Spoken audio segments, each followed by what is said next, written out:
Welcome to Beyond Bulbasaur.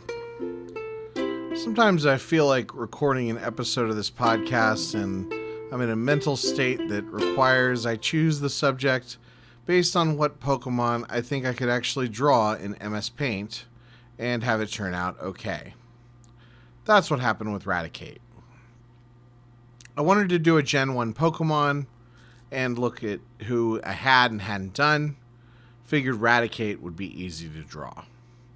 I also just finished Elden Ring, the DLC, and started Dark Souls 3, both of which have lots of very big rats to fight. And by just finish, I mean it was like a month ago that I wrote this script. I've been procrastinating this episode for some reason. It hasn't been that long since I did the Ratticate episode, so there's a good chance I'll repeat myself. I'll try not to, but it happens. When I think of Ratticate, I think of the earliest Pokemon to get outclassed in Gen 1. Pidgey, Spearow, Nidoran, Pikachu, and others from the early game scale pretty well.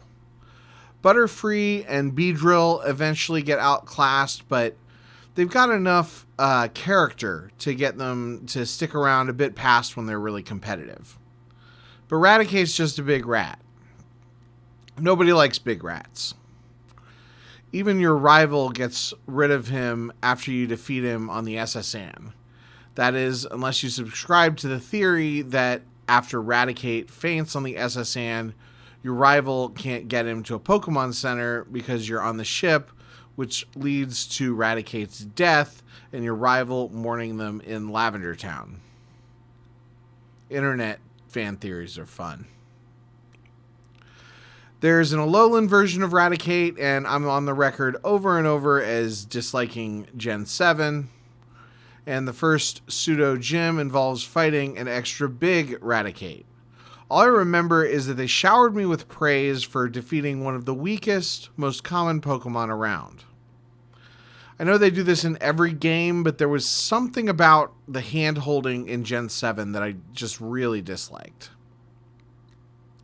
Also, in general, I find regional variants to be a little lazy, especially if they're replacements for actual new Pokemon.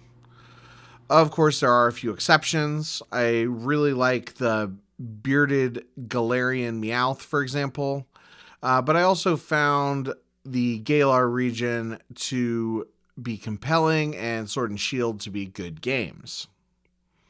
Anyway, Ratticate. I remember in the anime when Ash trades Butterfree for Ratticate, and then he asks to trade back because obviously Butterfree is better than Ratticate. Oh well, Ratticate are who they are. They can't all be Pikachu. Thanks for listening, and until next time, remember, you are the very best, like no one ever was.